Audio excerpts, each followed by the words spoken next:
and somebody asks, how about your life? You ask that question. You know why you ask that question? Nigeria has become a case of where lunatics took over the asylum. And we know what lunatics do when you want to take anything back from them. They create a thing as if there's a war. So you run away. The madman goes there. You say, hey, everybody say, I don't want to touch this madman. That's what they're doing. We need to take it back. We need to become as mad as they are and take it back. But as a philosopher, I always tell people, whenever people talk to me in a manner that I feel bad, I go into myself and reassess and re-examine myself. Unexamined life is not worth living. And you see our country today, the way it is and everything, everybody is saying how we're going to change it. Let's ask ourselves, how did we get here? This is what you have when you have, it is cumulative effect of leadership failure over the years. And it's not going to stop because you have millions of your people. I was just talking to somebody this morning and I said, listen, people are protesting in Iran. They're not protesting in Nigeria. But people don't know that the protests will come. If Iranians can protest, Iran has a GDP of 400 billion. With 79 million people, their per capita is 6,050 naira, $50. And they're protesting. Nigeria per capita is 2,000. So the person with 6,000 is protesting. We're not. Iran generates 74,000 megawatts of electricity. We generate 4. And they're protesting. Iran has the unemployment of 11% and youth unemployment of 25%. We have unemployment of 19.8 and youth unemployment of 61%. So those youths will protest one day. Those of us who happen to be lucky to live in Ikwe and Victoria Land, I say to them every day, if we don't look for food for those who live in Ajegunle, one day we will not be living.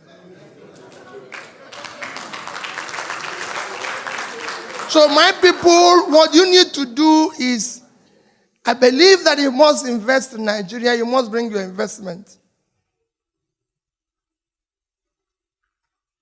What else can you do? Well, above all, we must change the managers of Nigeria. And somebody asks, how about your life? You ask that question. You know why you ask that question? Nigeria has become a case of where lunatics took over the asylum. And we know what lunatics do when you want to take anything back from them. They create a thing as if there's a war. So you run away. If a madman comes there, you say, hey, everybody say, I don't want to touch this madman. That's what they're doing. We need to take it back. We need to become as mad as they are and take it back. They can manage it. You have a critical problem. The managers of your country, I'm not talking about president or governor, anybody. Fella hit it. The lower people, none of you knows who is in your local government. Every local government in Nigeria receives 100 million naira every month. Go and look for their chairman, they are nowhere to be found. And the same thing goes with your state. You have a situation today where people are owing salary for 7 months and they're celebrating their birthday.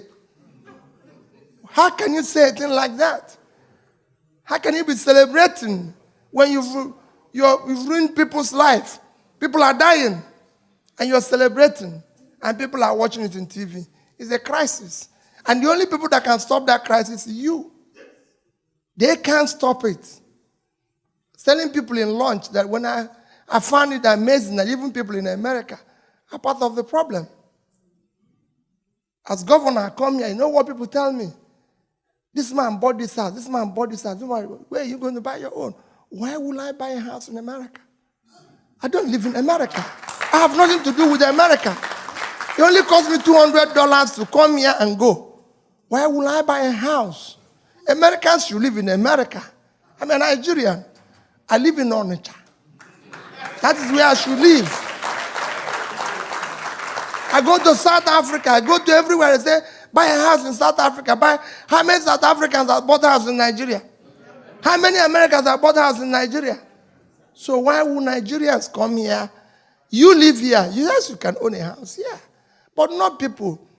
I come here as governor, and Nigerians will tell you, oh, let's bring somebody and have a party. Why would I leave Nigeria to come and do party here? No way. I should come here as a beggar for you to give me something to take home, not to come and celebrate here. I have people who need food in the country. And Nigerians are celebrating here. And you go there and be calling them His Excellency, when you should push them to go back and do their work at home. So start telling them, if your governor comes here or local government chairman, do not be part of celebrating him. Tell him to go home and fix what he's supposed to do. Don't encourage him to waste the resources. He didn't come with his money. He came with your money. We're asking you to bring back your own. What we need to do is to manage that which is there effectively. Your country, to tell you how bad your country has gone. In 1980, Nigeria as a country had a foreign reserve of $10.5 billion. 10.5. China is 10. South Korea, that somebody mentioned here, is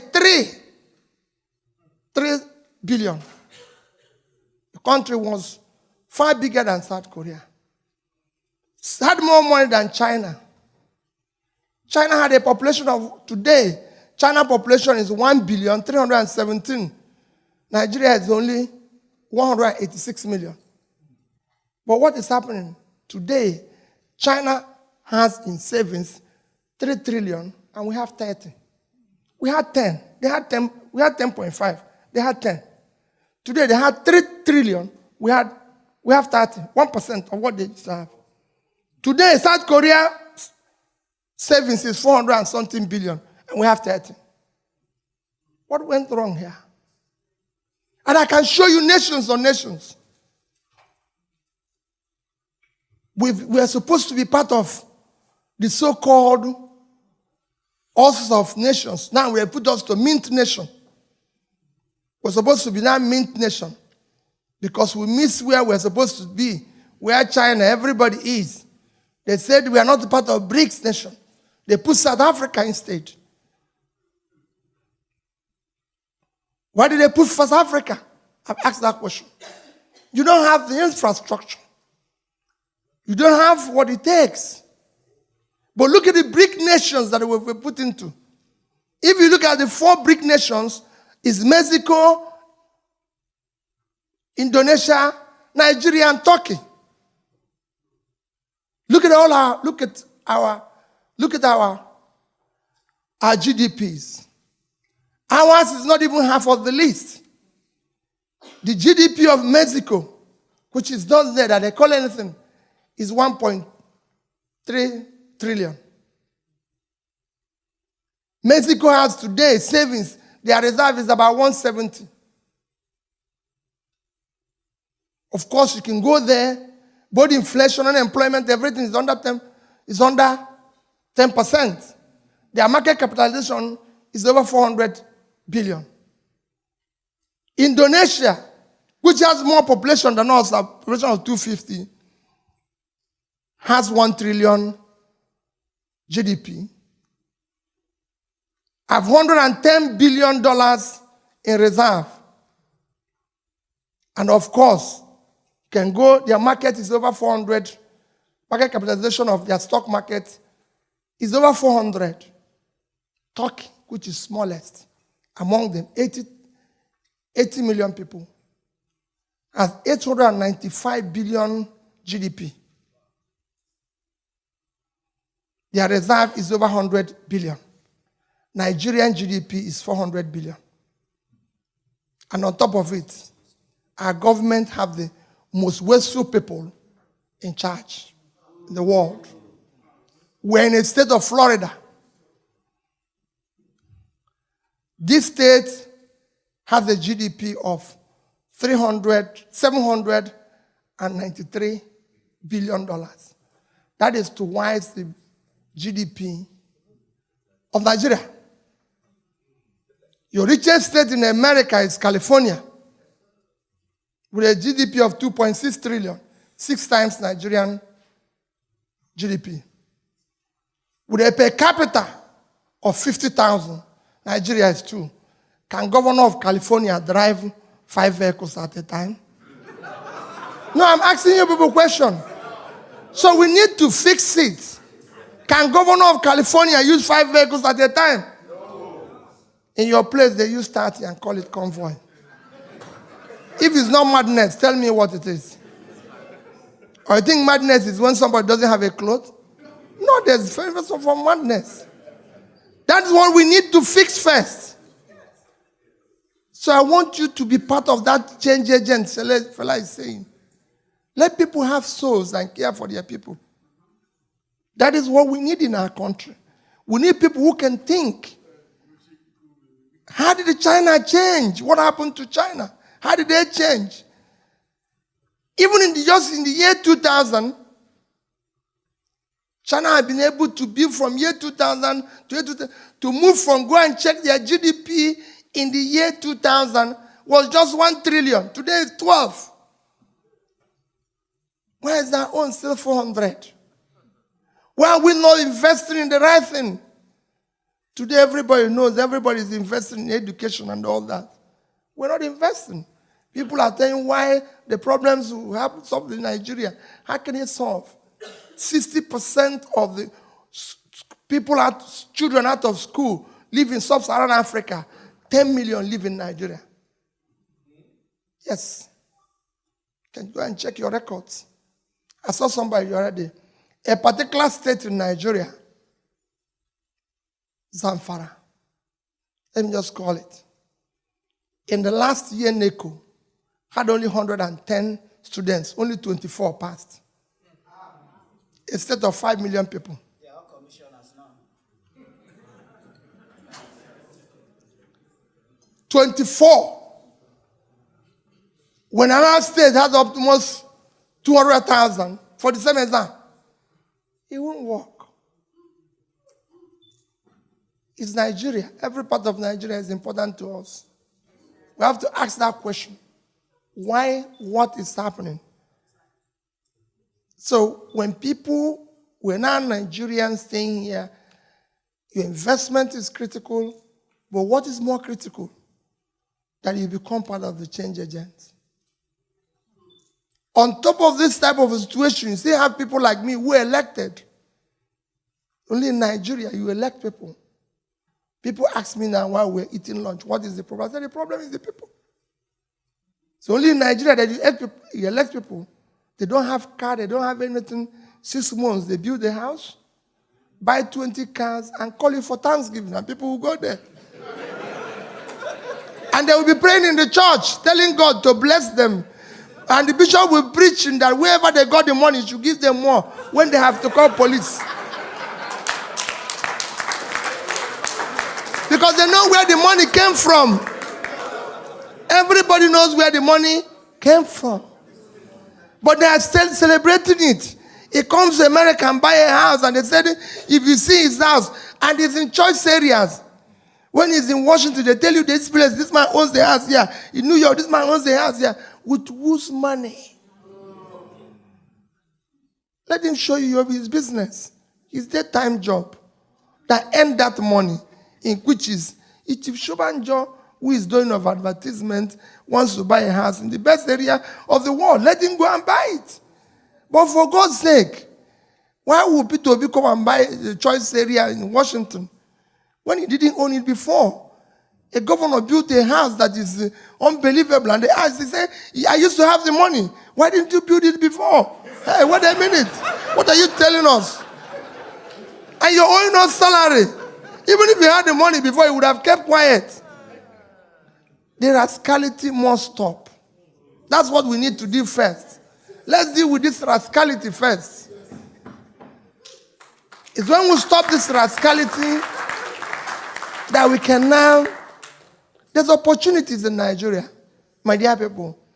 As for investment, I know you're worried about the country. you're worried about this. Let me tell you, the opportunity you have in Nigeria when it comes to investment is not anywhere in the world. It's not anywhere in the world. I'm sorry you live in America. The reason why I'm saying this is that if we have good managers, even when people talk about borrowing, like our friend has said, there's nothing wrong in borrowing. You live in an 18 trillion economy, isn't it? America is 18 trillion GDP. But they're owing 21 trillion. Simple. Even China that I mentioned is owing 5 trillion. The entire debt of Africa is under 200 billion, which means Africa can borrow more. But who is going to manage this new money we are going to borrow? Is it the same character that is there now? No.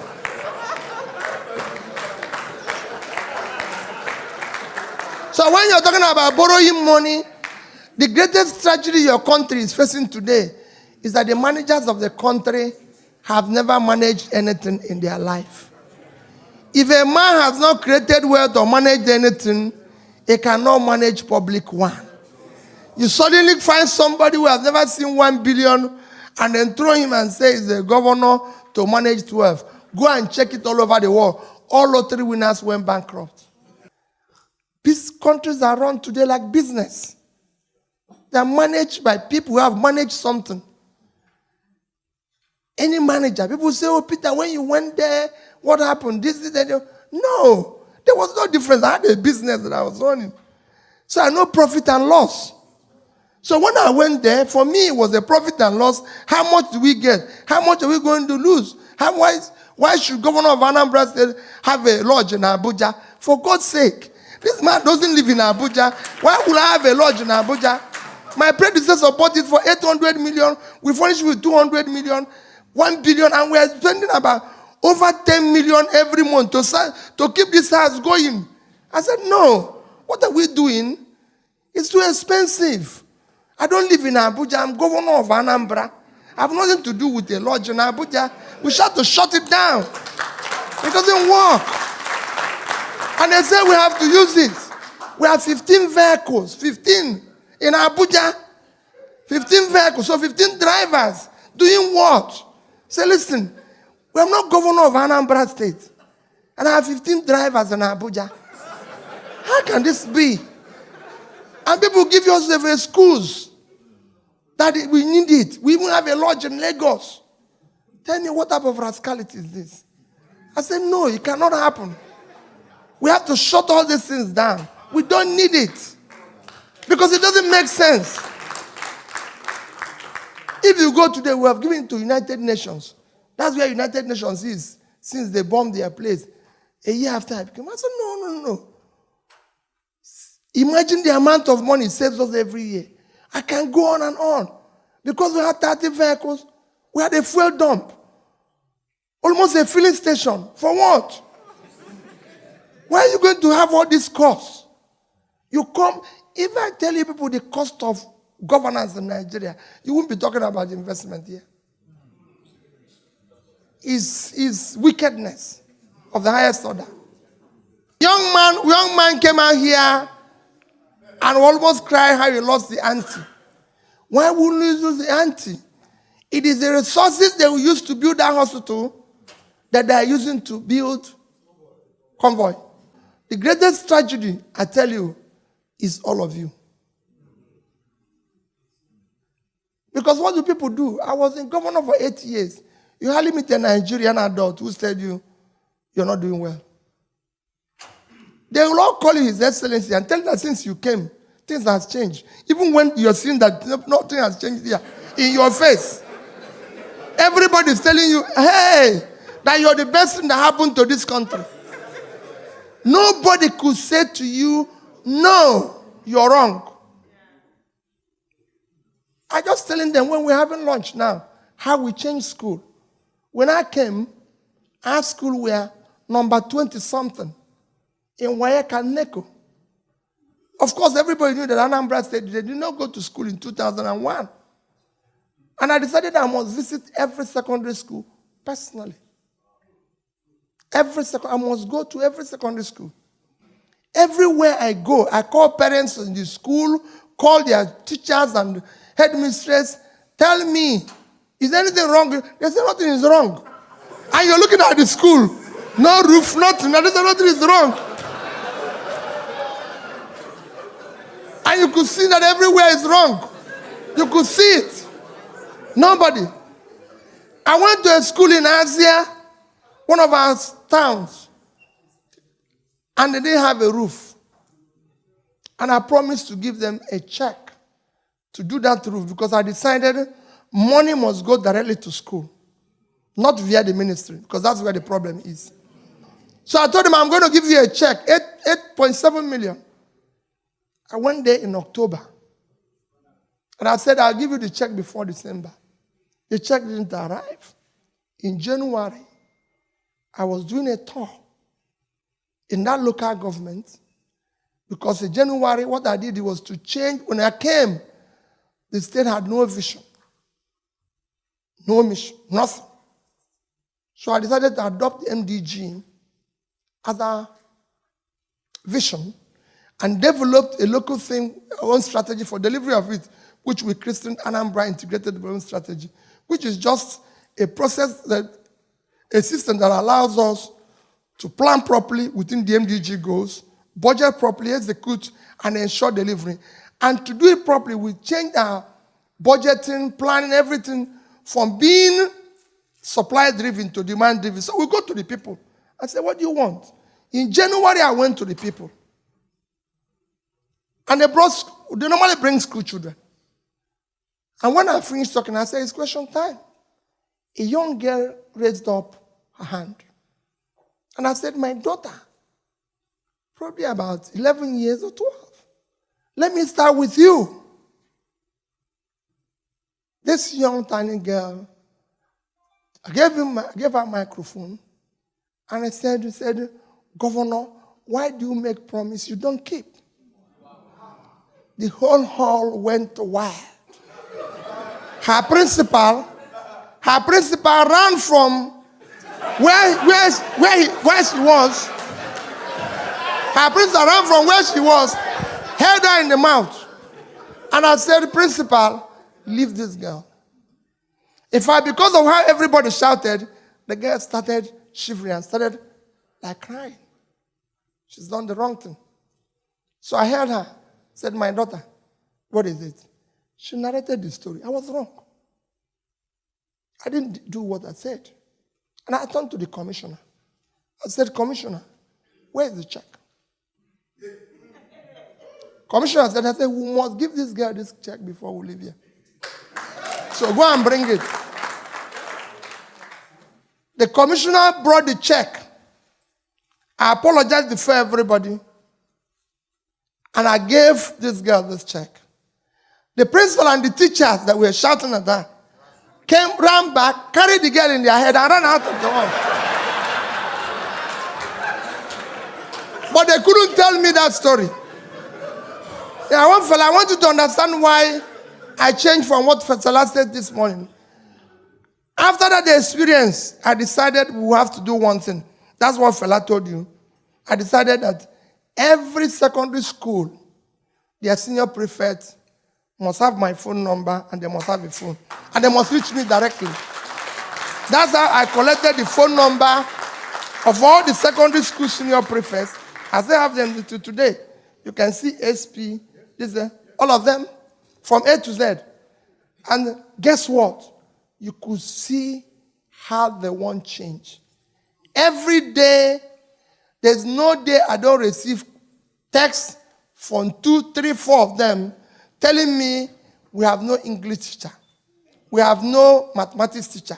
Our roof is leaking. This is this. They will send you the same test. You call their principal and said, what is happening at school? You say, no problem.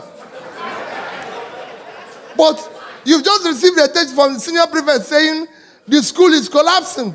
There's no teacher. He said, how about the English teacher? He said, oh, it's wonderful. But the children have told you no English teacher. The principal is telling you that the teacher is the best they have in the class. That is what is hurting your country. And that is what I'm pleading with everybody. You must die anyway. So, it doesn't matter. It doesn't matter how you die. It is actually better you die doing something noble than doing than dying a cowardice. We need to tell them no. We need to. It is time. Go to little countries and see how efficient their airport, everything works. Little things. It cannot work in Nigeria. The reason why it's not working is because you have chosen, you don't want to die.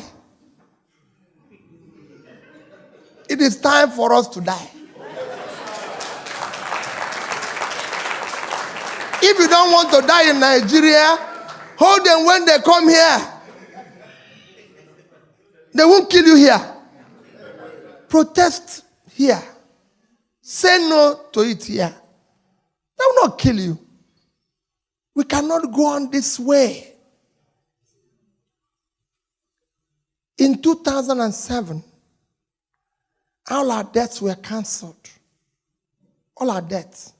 I'm sure all of you are aware. Obasanjo, Gozi Waladen, got all our debts cancelled. 2017, 10 years after, we're owing $60 billion towards what we used to owe. What did we use it for? Senator, I just said 64. We were owing 30 when it was cancelled, and we are celebrating. 10 years after, it has doubled. What was it used for? That is the question. Every state today is owing a debt that the next governor cannot. And I said to people, I have been governor for 8 years. We didn't borrow one kobo from anybody. I can say to any Anambra person here can testify to, we have the best road network of any state in Nigeria. Our schools were the best. Dr. Liu had just told you about Wilo. I don't know Wilo from Adam.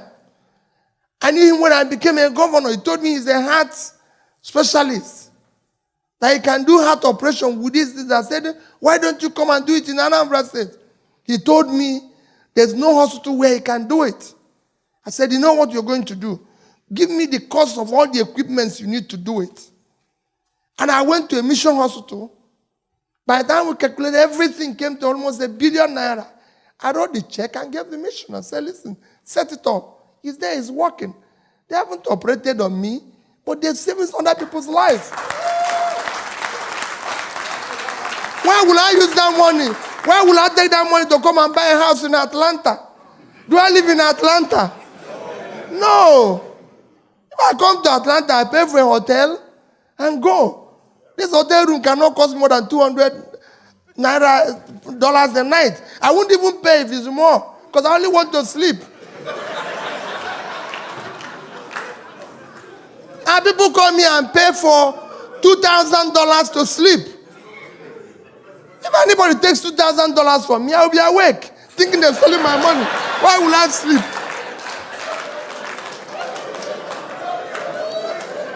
It's only to sleep. But people come here, if see a man who has, I can understand Ben Bruce, who has had money all the while, he can tell me the type of hotel he's sleeping. It doesn't matter to me, the name of the hotel. All you want is to sleep. You're not going to buy the hotel. You're not the owner of the hotel. So don't tell me you're staying in Word of Australia, you're staying in this. A hotel is a hotel. You only want to sleep and wake up in the morning. And people do it with other people's money, not with their own money. You cannot. And that is the waste you see in our place. Nigerians people are using government money to travel first class. Who said if you stay on the other side of the plane, you won't get there? I've been flying all over the world. I don't need to. If I go to the airport, they upgrade me. Good luck. If they don't, you say where you, because you're using public money. Today, our people charter plane to Abuja. Do you know to charter plane from Enugu, for example, to Abuja is $15,000. It costs you 20,000 in a piece. Same flight, 20,000 naira, and people will spend 6 million naira for it. And these are people who don't used to enter plane before we voted them in. No, I'm telling you the seriousness of it. For every trip they go, I saw it as a governor. I'm telling you my experience. They will write memo. There's 30 people who wants to follow me to Abuja. Nobody invited these people for a meeting. They have no reason to be in Abuja for anything. I repeat it every day so people can hear it. They come to the airport. They constitute a nuisance to the traveling public because they are the ones who want to allow you to greet people who have just voted you yesterday. Then you enter plane, they cause problem, and you go. So it is important that I want you to come home and invest. There's so much opportunities in Nigeria. If people tell you there's no safe investment, I have done it myself, my dear. There's so many things you can invest in. A Chinese man had just finished building a factory in Nigeria and said the best place to put your money is in Nigeria. IBM, the biggest brewery in the world, the best facility they've done all over the world is the facility they built in Onitsha. It was supposed to return in 6 years. He paid back in 1 year. Wow. Quote me anywhere. Their global CEO came from America to meet me, and I can tell you, I know that very well. I invested Anambra State money in it. We own 10% of it. That 10% today is worth over 20 billion. So I know that. It's easy. You have houses here. You have opportunities of even raising money here. I lived in the UK for 10 years. For that 10 years I lived in the UK, I was working in Nigeria as well. Then it was easy for me to borrow. I can tell you some of those things. It was easy for me to borrow money in the UK at 3% and invest it in Nigeria and get over 15%. People will say, no, about rate of exchange. Buy Euro bonds. It's dollar to dollar. Today you can get 9.5% and you can borrow your dollar for 2.5. Just 100,000. Don't even invest much. That money will do a lot of good to Nigeria. Let nobody tell you Chinese people are still here. Japanese people are still here. But you can be here and be part of that change there. I'm not saying those who come back. But the most critical thing Nigeria needs now is to change the characteristics of its leadership. If our governors can manage the resources of the state better, there's no way a governor can be owing people salary for 6 and 7 months. But for God's sake, if you can't govern, you leave. People resign from office here. You cannot be there using siren and going about when you're owing people. No, you can't say that. I know there's so many things you can do. Some of you have watched my video, how Obasanjo visited us. If you go to Oka, you see it. They were building presidential lodge when I became governor. How can you build a lodge for president in Oka who doesn't live there? And I said, how are we going to build it? Why are we going to have a house for him here? They say it's in every state. What, for God's sake? What, the president doesn't live in every state. Does every state in America have the presidential lodge? No. So where did we learn this? Does every state have governor's lodge in Washington? No, they stay in hotel. So where did we learn this type of irresponsibility? But they want me to do it in my state. For God's sake, when Obasanjo came, I told him, I went to him and said, Mr. President, you are the president. You have plane. Come in the morning and go in the evening. You don't need to sleep in Oka. What are you sleeping in Oka to do? No, you just come anywhere you want to go. You go and... That you cannot. He insisted he would sleep. His best friend, he insisted he would sleep. His people said he would sleep. I said, I have no place for you. But since you insist, you come and sleep in my house. Where I sleep and I'll go away and sleep somewhere else. When you go, I'll come back. And that's what they did. That's what they did. It will have cost us ₦1 billion to build presidential lodge. But Obasanjo stayed in my own place for 2 nights, and it cost me 100,000 in the hotel outside. For those 2 nights he slept there. And that's what I would spend 1 billion. Since he came, no other president have been there to sleep. 2006. And I've had a house of 1 billion, maintaining it every day, looking after it. When Jonathan wanted to come, I explained it to him. I said, I don't have any place for you to sleep. If you come, you go. Please. You don't need to sleep. You own the whole country. You can come back the next day if you wish. Or you go to neighboring states and sleep. It doesn't matter. And he came, he slept in Asaba. Because they have more money. I don't have it to spend. Only in Nigeria that people use bulletproof car and have 40 police. So what is the essence? And I can go on and on. You won't believe it. Most of your states today have 10 bulletproof cars. 80 million naira each. What for? Nobody wants to kill anybody. Nobody killed me 8 years. Why would they kill you if you're doing the right thing? After all, you live with them. Even if anybody wants to kill you, when you come out of that car, he will kill you.